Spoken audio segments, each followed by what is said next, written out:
Meanwhile, Kenyans have been experiencing a worse human rights situation over the past year, a global lobby group has revealed in its latest report on the disobedience of court orders and threats to judges. Human Rights Watch said President William Ruto publicly threatened the courts for making decisions unfavorable to his administration. The lobby group also observed that authorities rarely investigated or prosecuted law enforcement officers implicated in human rights abuses. At the same time, violence against women and girls, including femicide rates, remain prevalent in the country. NTV's Rose Wangoi with more details.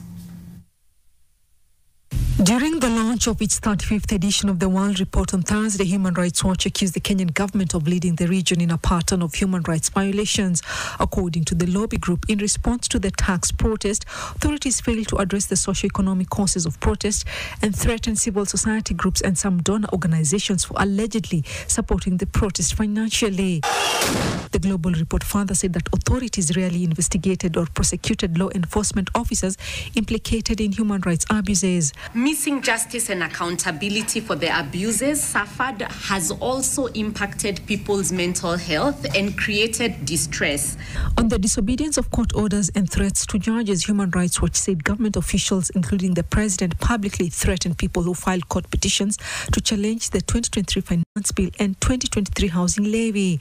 President William Ruto publicly threatened the courts for making decisions unfavorable to his administration. The president's close allies threatened to deal with judges they accused of colluding with petitioners to sabotage the president's development agenda, said the report. Kenya's image was also tainted in July after some media outlets reported that authorities summoned their editors and threatened them over live coverage of the protest.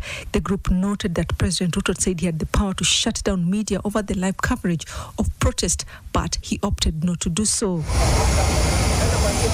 The human rights groups also faulted Kenya for deploying its troops to Haiti under the Multinational Security Support Mission (MSS) against a high court decision that found the order to deploy police officers in Haiti unconstitutional.